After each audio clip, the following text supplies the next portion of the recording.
जय हिंद दोस्तों, स्वागत है आपका एडु36 के इस ऑनलाइन प्लेटफॉर्म में। छत्तीसगढ़ पुलिस भर्ती परीक्षा 2024 टारगेट 90 डे सीरीज का आज 43वां दिन है। 43वें दिन हम साइंस की बहुत इंपॉर्टेंट टॉपिक की बात करने वाले हैं, पाचन, उत्सर्जन तंत्र एवं प्रकाश संश्लेषण। देखिए, जैसे कि मैंने आपको लास्ट क्लास में ही बताया था कि जब भी साइंस की बात होती है तो साइंस में 3 टॉपिक आते हैं, 3 सेक्शन होते हैं, 3 सब्जेक्ट होते हैं। जैसे आप बोल सकते हैं physics, chemistry, bio. Last time 2018 के पेपर में आपके एग्जाम में कितने 12 क्वेश्चन आए थे साइंस से। इन 12 क्वेश्चन में 6 क्वेश्चन बायो से आए थे और फिजिक्स और केमिस्ट्री मिला के 6 क्वेश्चन आए थे। तो सीधी सी बात है, बायो बहुत इंपॉर्टेंट है, ठीक है। और बायो में जो टॉपिक मैं आपको पहले करा रहा हूँ, यहाँ से क्वेश्चन बहुत ज़्यादा चांस है कि बनेंगे। इंपॉर्टेंट टॉपिक मैं पहले इसीलिए करा देता हूँ जिससे आप लोग बार बार रिवीजन करते रहें इसको। तो चलिए आज के टॉपिक की शुरुआत करते हैं। तो आज का पहला क्वेश्चन है, वह क्रिया जिसके द्वारा पौधे अपना भोजन तैयार करते हैं कहलाती है। कौन सी क्रिया के द्वारा पौधे अपना भोजन बनाते हैं? जैसे हम अपना भोजन बनाते हैं वैसे पौधे भी बनाते हैं। तो कौन सी क्रिया के द्वारा अपना पौधे भोजन बनाते हैं? रसाकर्षण, श्वसन, प्रकाश संश्लेषण या फिर रस संकुचन। और ये आपसे बनना चाहिए, क्योंकि हमने बचपन में पढ़ा है इसे। 6वीं 7वीं 8वीं 9वीं 10वीं पढ़ते ही गए। इसका राइट आंसर आपको पता ही होगा, सी राइट आंसर हो जाएगा। प्रकाश संश्लेषण होता क्या है? ये जो पौधे होते हैं वायुमंडल से, वायु से कार्बन डाइऑक्साइड ले लेते हैं और मिट्टी में जो जल रहता है वो जल ले लेते हैं, और इसके अलावा ऊपर से जो सूर्य की किरण आती है तो सूर्य का प्रकाश ले लेते हैं, ठीक है। इतनी चीज़ें। और ये जो पौधे होते हैं इनकी जो पत्तियां होती है, पत्तियों में क्या पाया जाता है? पर्णहरित पाया जाता है, क्लोरोप्लास्ट होता है। यही तो भोजन बनाती हैं। जो पत्तियां होती हैं वही तो सूर्य का प्रकाश को ग्रहण करती हैं, तभी तो भोजन बनता है। तो क्या क्या चीज़ें होनी चाहिए इनको भोजन बनाने के लिए? कार्बन डाइऑक्साइड होना चाहिए, जल होना चाहिए, सूर्य का प्रकाश होना चाहिए और क्लोरोप्लास्ट होना चाहिए। इनकी सहायता से पौधे अपना भोजन बनाते हैं, ठीक है। बस आपको इतनी चीज़ें याद होनी चाहिए। बन क्या गया? पौधों का भोजन या पौधे का खाना रेडी हो गया। अब देखिए, इसके अलावा जो भोजन बन जाता है फिर ऑक्सीजन मुक्त होती है। ऑक्सीजन मुक्त होती है तभी तो हम ऑक्सीजन ग्रहण करते हैं, ठीक है। पौधे क्या करते हैं? ऑक्सीजन को रिलीज करते हैं। देखिए, कार्बन डाइऑक्साइड को लिए, जल को लिए, सूर्य का प्रकाश लिए और क्लोरोप्लास्ट है ना, क्लोरोप्लास्ट उनके पत्तियों में होता है। इतनी सारी चीज़ें करके वो अपना भोजन बना लिए। इसके अलावा ऑक्सीजन रिलीज कर देते हैं वायुमंडल में। यही ऑक्सीजन हम लेते हैं और हम लोग क्या रिलीज करते हैं? Carbon dioxide. चलिए और आगे। मनुष्य शरीर में खून की शुद्धिकरण की प्रक्रिया को कहते हैं डायलिसिस, हीमोलिसिस, ओसो ओस्मोसिस या फिर पैरोलिसिस। क्या जो मनुष्य शरीर में खून की शुद्धिकरण, खून का प्यूरिफायर कैसे होता है, किस प्रक्रिया को कहते हैं? जैसे अभी हमने देखा था पौधे अपना भोजन कैसे बना रहे थे? प्रकाश संश्लेषण से। वैसे जो हमारा बॉडी है वो खून का शुद्धिकरण करता है, उसकी प्रक्रिया को क्या बोलते हैं? और आपने नाम तो बहुत बार सुना होगा। तो इसका राइट आंसर क्या हो जाएगा? डायलिसिस। डायलिसिस खून की शुद्धिकरण की प्रक्रिया होती है। अब मैं आपको कुछ कुछ चीज़ें बता देता हूँ, बहुत इंपॉर्टेंट चीज़ें बता रहा हूँ, ध्यान से सुनिएगा। हमारे यहाँ किडनी होती है, हमारी बॉडी में क्या होती है? किडनी होती है। किडनी को हम बोलते हैं वृक्क। ये जो वृक्क होता है हमारी बॉडी का रक्त या फिर ब्लड को छानता है। किसको? ब्लड को छानता है। ये ब्लड को छानता है। लेकिन होता क्या है, कभी कभी ऐसा होता है कि जो किडनी है वो खराब हो जाती है। तो ये जो किडनी खराब हो जाती है तो फिर किसका सहारा लेना पड़ता है हमें? अब किडनी खराब हो जाएगी लेकिन ब्लड तो छानना पड़ेगा, हमें जिंदा रहना तो ब्लड को तो छानना ही पड़ेगा।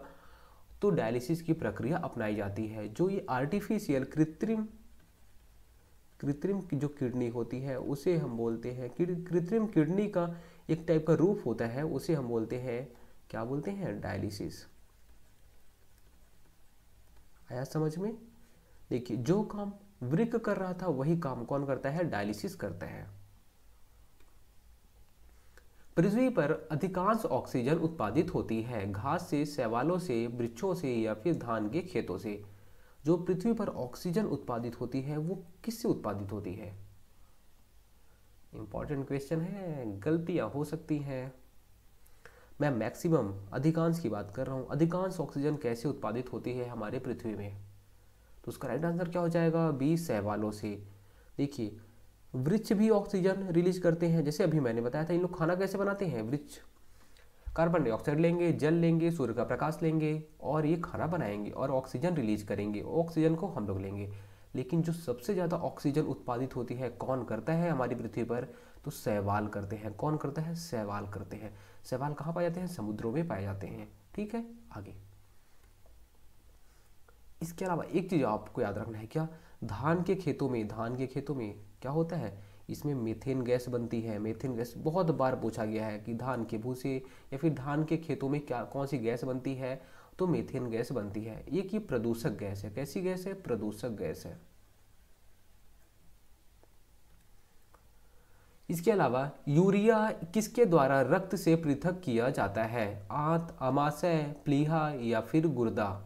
जो यूरिया होता है वो किसके द्वारा पृथक किया जाता है रक्त से।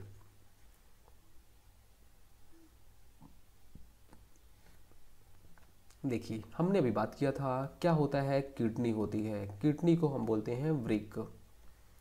ये जो वृक्क होता है वो क्या छानता है, रक्त को छानता है। और रक्त में होते क्या क्या है, तो फॉस्फेट होता है, नाम याद रखिएगा, फॉस्फेट होता है, यूरिया होता है, यूरिक अम्ल होता है। ये सारी चीज़ें होती हैं, किस में होती हैं, हमारे रक्त में। इसको छान देता है। जैसे यूरिया को छानेंगे तो क्या होता है, यूरिन बनता है। ठीक है, यूरिन। तो रक्त को छानने के बाद ये सारी चीज़ें बाहर कर दी जाती हैं और रक्त हमारा प्यूरीफायर हो जाता है। क्या हो जाता है, प्यूरीफायर हो जाता है, मतलब शुद्ध हो जाता है। अगर किडनी ना छाने तो, अगर किडनी रक्त को नहीं छानेगी तो हमारी बॉडी में क्या हो जाएगा, हमारी बॉडी में जितने भी ये वेस्ट मटेरियल है, जो अपशिष्ट है, ये अपशिष्ट पदार्थ जैसे फॉस्फेट हो गया, यूरिया हो गया, यूरिक अम्ल हो गया, हमारी बॉडी में इकट्ठा हो जाएगा। फिर बहुत प्रॉब्लम हो जाएगी हमारी बॉडी को। ठीक है, बहुत प्रॉब्लम मीन्स बहुत सारे रोग हो जाएंगे, फिर बॉडी डिस्ट्रॉय हो सकती है। तो इसलिए रक्त को छानना बहुत ज़्यादा जरूरी है। और करता कौन है, किडनी इसका काम करती है। रक्त को छानने का काम कौन करता है, किडनी करती है। इसका राइट आंसर क्या हो जाएगा, गुर्दा। किडनी को हम क्या बोलते हैं, गुर्दा भी बोलते हैं। वृक्क को क्या बोलते हैं, गुर्दा बोलते हैं। देखिए, कभी कभी ऐसा भी पूछ लेता है, गुर्दा क्या होता है। हम वृक्क सुन रहे हैं, किडनी सुन रहे हैं, लेकिन गुर्दा हमें नहीं पता रहेगा। तो इसका आंसर क्या हो जाएगा, गुर्दा। आगे, मानव शरीर में पाचन का अधिकांश भाग किस अंग में संपन्न होता है। जो मानव शरीर है उसका जो पाचन होता है, जैसे हम कोई भी चीज़ खाना खाते हैं तो पचता है, वो पचता है, तो अधिकांश भाग जो पचने का होता है वो किस अंग में संपन्न होता है, पैंक्रियास, बड़ी आंत, छोटी आंत या फिर आमाशय। कौन से अंग में डाइजेस्टिव जो होता है, डाइजेस्ट होता है, वो सबसे ज़्यादा होता है, कौन से पार्ट में, बताइए।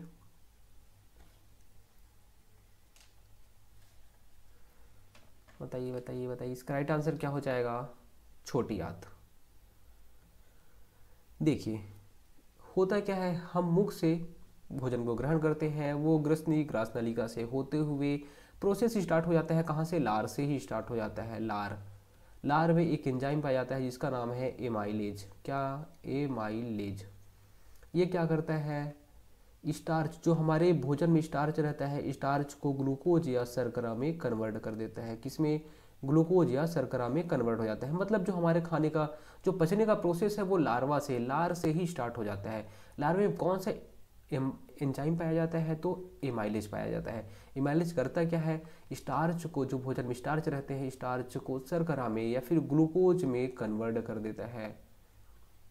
ठीक है, आया समझ में। चलिए, अब जो अधिकांश भाग होता है वो कहाँ पे पचता है, तो छोटी आंत में पचता है। देखिए, छोटी आंत बहुत इंपॉर्टेंट है। छोटी आंत में क्या क्या होता है, सबसे लंबे टाइम तक भोजन यहीं पे रहता है, यहीं पे इसका डाइजेस्टिव सिस्टम मतलब डाइजेस्ट होता है बहुत ज़्यादा टाइम तक। अब देखिए, आपको याद क्या रखना है, क्या क्या चीज़ें होती हैं।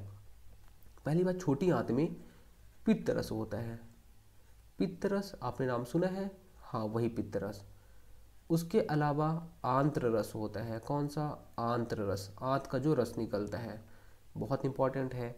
इसके अलावा अग्न्याशय होता है। तीन चीज़ें होती हैं जो कि भोजन को पचाने में हेल्प करती हैं। और ये किसके भाग होते हैं, किसके अंग होते हैं, तो छोटी आंत के अंग होते हैं। पित्तरस होता है, पित्तरस से निकलता कहाँ से है, यकृत से। यकृत से पित्तरस निकलेगा और ये जो पित्तरस रहता है भोजन को पचाने में बहुत ज़्यादा हेल्प करता है। ये किसको पचाता है?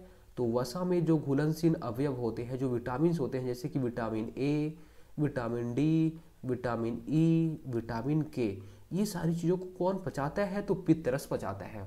देखिए, vitamin A, vitamin D, vitamin E, vitamin के, इसको कौन पचाता है? तो पित्तरस पचाता है, जो कि यकृत से एक रस निकलता है। कौन से कलर का होता है? पीले कलर का। कभी कभी क्या होता है, इसमें बिलरुबिन एक अवयव होता है, वो जब बनना बंद हो जाता है तो हमारी बॉडी में पित्तरस का ज़्यादा हो जाता है, पित्तरस ज़्यादा हो जाता है, जिसे हम बोलते हैं पीलिया। कभी कभी आप देखोगे बॉडी एकदम पीली हो जाती है। सारी चीज़ें अलग है, वो उसमें हम लोग रोगों में पढ़ेंगे, ठीक है। अभी आपको पढ़ना क्या है कि जो यकृत होता है, यकृत से पित्तरस निकलता है, और ये जो पित्तरस है किसको पचाता है? हमारी बॉडी से। भी हम पाचन की बात कर रहे हैं तो क्या क्या पचाता है? तो vitamin A, vitamin D, vitamin E और विटामिन के। कईयों बार एग्जाम में क्वेश्चन बना है कि vitamin A, vitamin D, vitamin E और के को कौन पचाता है? तो पित्तरस पचाता है, आपको याद रखना है। ऐसा समझ में? चलिए, उसके बाद आंत्र रस। आंत्र रस में बहुत सारे एंजाइम निकलते हैं। किससे? छोटी आंत। मैंने क्या बोला? छोटी आंत भोजन को बहुत देर तक रखता है और पचाता है। इसमें जो एंजाइम बनते हैं उनका नाम याद रखिएगा। उसका एक ट्रिक है, ई मा ले सुला। अगर आपने साइंस पढ़ा होगा तो आपको पता होगा कि बहुत सारे एंजाइम यहाँ से निकलते हैं छोटी आंत से। छोटी आंत से कौन कौन से एंजाइम निकलते हैं? तो ई का मतलब हो गया इरेप्सिन। आप केवल नाम मत बस याद रखिए, इनका एक एक काम होता है, लेकिन आप केवल नाम याद रखिए, बहुत है उतना। माँ से हो गया माल्टेज। क्योंकि क्या क्वेश्चन आपके एग्जाम में क्या बनने वाला है? बोलेगा इरेप्सिन कहाँ पे पाया जाता है? तो छोटी आंत से निकलता है। इरेप्सिन जो एंजाइम होता है कहाँ से निकलता है? छोटी आंत से। माल्टेज छोटी आंत से निकलता है। लैक्टेज ये भी छोटी आंत से निकलता है। और सुक्रेज ये भी छोटी आंत से निकलता है। और लाइपेज, लाइपेज भी छोटी आंत से निकलता है। इतने सारे एंजाइम कहाँ से निकलते हैं? छोटी आंत से निकलते हैं। और एंजाइम के बारे में हम आने वाले क्वेश्चन में बात करने वाले हैं। इसके अलावा अग्न्याशय। अग्न्याशय क्या करता है? अग्न्याशय बहुत इंपॉर्टेंट है। इसमें होता क्या है? एंजाइम भी निकलता है। ये जो एंजाइम है, एंजाइम भी निकालता है और ये हार्मोन भी निकालता है। कौन सा? हार्मोन भी निकालता है। और आपने नाम सुना होगा इंसुलिन के बारे में, नाम सुने होंगे, जरूर सुने होंगे। इंसुलिन करता क्या है? अग्न्याशय से निकलता है। और ये अग्न्याशय से निकलता है कौन सा? इंसुलिन। अगर ये इंसुलिन, अग्न्याशय जो है वो इंसुलिन बनाना कम कर देगा या फिर नहीं बनाएगा तो क्या हो जाता है? हमारी बॉडी में ग्लूकोज की लेवल बढ़ जाती है। शर्करा की लेवल, जो शर्करा होता है वो उसका लेवल बढ़ जाता है, जिसे हम बोलते हैं शुगर बढ़ गया है। ठीक है, आया समझ में?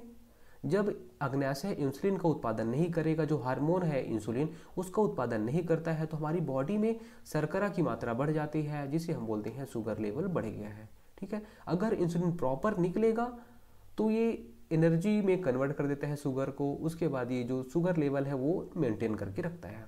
इसीलिए बोलते हैं फिजिकल एक्टिविटी करनी चाहिए। इंसुलिन एक्टिव, हमारा जो अग्न्याशय है वो एक्टिव रहेगा। ठीक है, चलिए आगे। मानव गुर्दे में बनने वाली पथरी प्रायः होती है कैल्शियम ऑक्जेलेट की, सोडियम एसिटेट की, मैग्नीशियम सल्फेट की या फिर कैल्शियम की। जो गुर्दे में पथरी बनती है वो पथरी किसकी बनी होती है? देखिए, छोटे छोटे क्वेश्चन है, इंपॉर्टेंट क्वेश्चन है, आप धीरे धीरे पढ़ते जाइए, बनते जाएगा बनते जाएगा। ऐसा नहीं है कि एक बार में ही बन जाएगा। ये जो पथरी होती है वो बनती किससे है? तो इसका राइट आंसर क्या हो जाएगा? कैल्शियम ऑक्जेलेट से। जो किडनी में पथरी बनती है, किडनी में आपने देखा होगा कई बार बोलते हैं कि हमारी किडनी में पथरी बन गया है।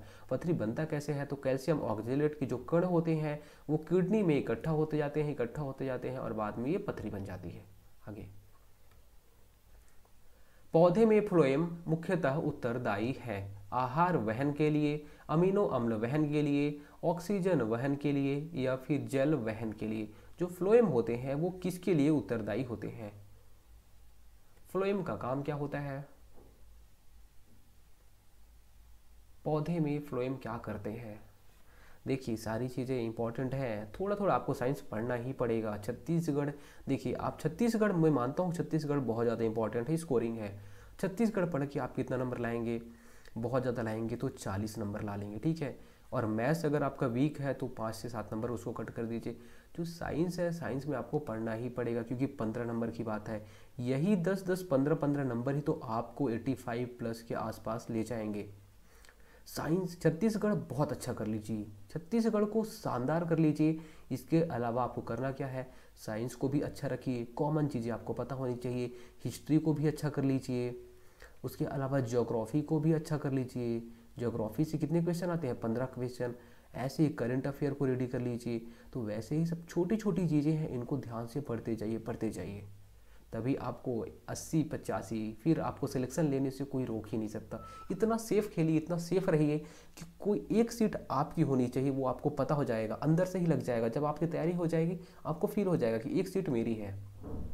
चलिए बताइए कि फ्लोएम का मुख्यतः पौधे में फ्लोएम मुख्यतः उत्तरदायी होता है। काहे के लिए उत्तरदायी होता है, तो ये आहार वहन के लिए उत्तरदायी होता है। फ्लोएम करता क्या है, देखिए सीधी सी देसी लैंग्वेज में अगर मैं आपको समझाऊं तो ये होता है, दो होते हैं, जाइलम और फ्लोएम। मान लीजिए ये हो गया पौधा, ठीक है, ये हो गई मिट्टी, ठीक है, मिट्टी हो गई। तो मिट्टी में आपको पता होगा कि बहुत सारी, जैसे हम लोग खाद डाल दिए, यहाँ पे ऑलरेडी बहुत सारी, जैसे नाइट्रोजन हो गया, अलग अलग चीज़ें होती हैं मिट्टी में। तो जो खाना होता है वो खाना कैसे बनता है और कौन बनाता है, तो फ्लोएम। ये फ्लोएम क्या करेगा, जो खाने को पूरी बॉडी में, पूरे पेड़ में, पूरे पौधे में पहुंचाता है। जो खाना बनता है पौधे में उसको कौन पहुंचाता है, तो फ्लोएम पहुंचाने का काम करता है। जाइलम क्या करेगा, ये इसका केवल एक ही काम रहेगा, यहाँ पे रहेगा और यहाँ से जो भी इसको पानी, यहाँ पे नीचे देखिए पानी रहता है, ज़मीन के नीचे पानी है, और ये पानी यहाँ से सूखेगा और पूरे पौधे के पार्ट में पानी पहुँचाएगा। जाइलम देखिए, ज से ज दिख रहा होगा और ला, मतलब जाइलम का जो काम रहेगा वो जल को पहुँचाने का, पौधे की हर पार्ट में जल पहुँचाने का काम जाइलम करेगा। और फ्लोएम का काम रहेगा पौधे के हर पार्ट में खाना पहुँचाने का काम। सीधा समझ में आ गया। चलिए आगे। निम्नलिखित गैसों में से कौन प्रकाश संश्लेषण प्रक्रिया के लिए आवश्यक है, carbon monoxide, carbon dioxide, nitrogen oxide, nitrogen या फिर ऑक्सीजन, है ना। प्रकाश संश्लेषण के लिए कौन सी गैस आवश्यक है, बताइए। प्रकाश संश्लेषण के लिए कौन सी गैस आवश्यक है, हमने बात किया था, इसको आपको बताना ही पड़ेगा, बताना ही पड़ेगा, बताना ही, भूलने से काम नहीं चलने वाला दादा। चलिए इसका राइट आंसर क्या हो जाएगा, बी, कार्बन डाइऑक्साइड। होता है क्या है, कार्बन डाइऑक्साइड और जल और प्रकाश की उपस्थिति होनी चाहिए और क्लोरोप्लास्ट, ये सारी चीज़ें भोजन को बनाती हैं, ठीक है। इतनी सारी चीज़ें होनी चाहिए तब जाके प्रकाश संश्लेषण की प्रक्रिया होती है। एंजाइम मूलतः क्या है, वसा है, शर्करा है, प्रोटीन है या फिर विटामिन है। एंजाइम क्या होते हैं, एंजाइम क्या होते हैं, तो इसका राइट आंसर क्या हो जाएगा, बहुत बार एग्जाम में पूछा गया है ये। इसका राइट आंसर क्या हो जाएगा, एंजाइम मूलतः प्रोटीन होते हैं। क्या होते हैं, प्रोटीन होते हैं। देखिए जो ये एंजाइम होते हैं ये बहुत मतलबी होते हैं, बोलते हैं मैं केवल एक काम करूंगा, अपना आएंगे, एक काम करेंगे, खत्म कहानी बोल के चले जाएंगे। जैसे कि मैंने आपको अभी बताया था एमाइलेज होता है, ठीक है। एमाइलेज क्या हो गया, एक एंजाइम हो गया। अभी जो एमाइलेज एंजाइम है ये बनता किससे है, तो मैंने अभी आपको बताया कि प्रोटीन से बने होते हैं। और प्रोटीन कैसे बनता है, खाने से तो प्रोटीन बनता है। तो ये एमाइलेज क्या करता है, स्टार्च को शर्करा में कन्वर्ट कर देता है। वैसे ही आप देखेंगे लैक्टेज होता है, ये भी एंजाइम है। अभी मैंने आपको बताया था इमाइलेज होता है, इमाइलेज, इरेप्सिन होता है, इरेप्सिन है ना, और ये माइलेज है, सॉरी, है ना, माइलेज होता है, इरेप्सिन होता है और लाइपेज होता है। ये सारे एंजाइम हैं, ये सब अलग अलग काम करते हैं। लैक्टेज क्या करेगा, ये जो दूध को पचाने का काम करेगा, ये केवल एक ही काम करेगा। ऐसे माइलेज है, माइलेज अलग काम करेगा, इरेप्सिन अलग काम करेगा, लाइपेज अलग काम करेगा, सब मतलबी होते हैं, ठीक है। तो केवल एक ही काम करेंगे ये, और इनका ये बनते किससे हैं, तो प्रोटीन से बने होते हैं। आपको इतना बस याद रखना है। चलिए आगे। लार निम्न में से किसके पाचन में सहयोग करती है, स्टार्च, प्रोटीन, रेशे या फिर वसा। जो लार होता है वो किसके पाचन में सहयोग करती है, अभी तो हमने इसके बारे में बात किया था। तो इसका राइट आंसर क्या हो जाएगा, स्टार्च के पाचन में। स्टार्च से क्या बनाता है, ये जो लार रहता है वो शर्करा बनाता है, ठीक है। कौन सा एंजाइम बनाता है वो काम करता है, तो एमाइलेज, एमाइलेज, ठीक है। चलिए आगे। मानव शरीर में पुच्छ या फिर जिसे हम बोलते हैं अपेंडिक्स कौन सी संरचना से संलग्न होता है, वृदांत्र या फिर जिसे हम बोलते हैं बड़ी आंत। बड़ी आंत आपने नाम सुना ही होगा। ये क्षुद्रांत्र मतलब इसका मतलब होता है छोटी आंत, छोटी आंत। पित्ताशय या फिर अमाशय, बताइए कि जो अपेंडिक्स होता है कौन सी संरचना में संलग्न होता है।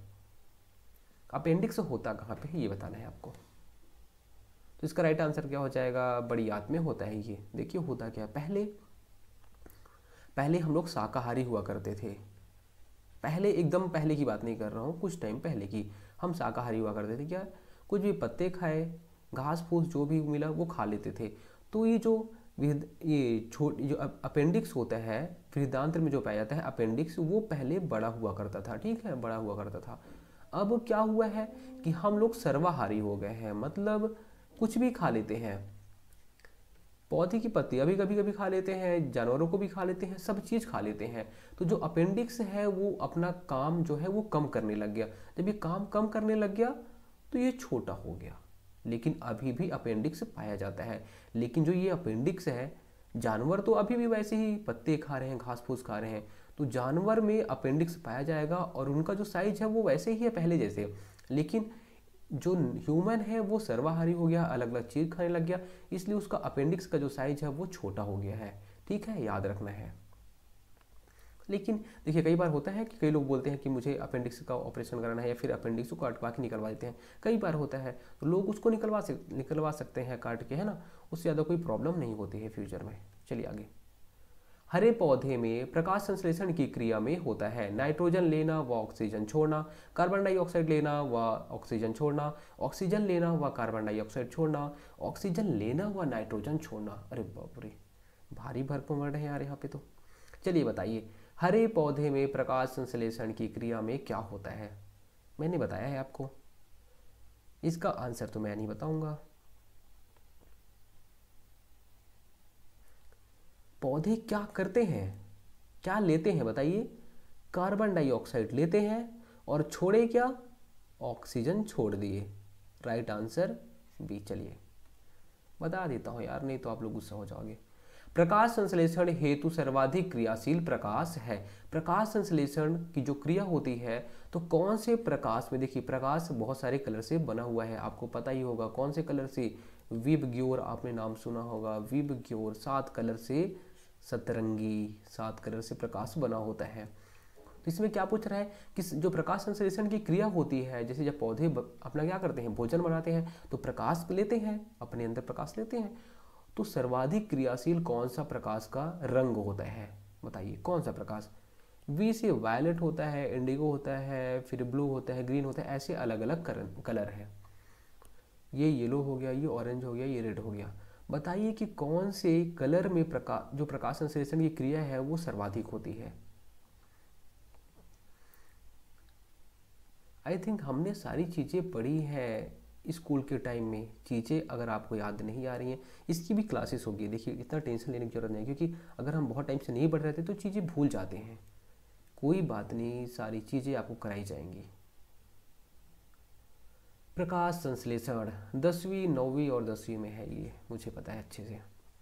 देखिए होता क्या है, प्रकाश संश्लेषण की जो क्रिया है सर्वाधिक कब होती है, तो सुबह और शाम के टाइम में, सुबह और शाम के टाइम में। और सुबह और शाम के टाइम में आपको पता होगा कि जो हमारा सूर्य होता है वो सूर्य दिखता, जो सूर्य का प्रकाश होता है वो आप देखेंगे कि हमेशा रेड जैसे दिखता है, ठीक है, दिखता है कि नहीं दिखता, हमें सूर्य कैसे दिखता है, रेड जैसे दिखता है।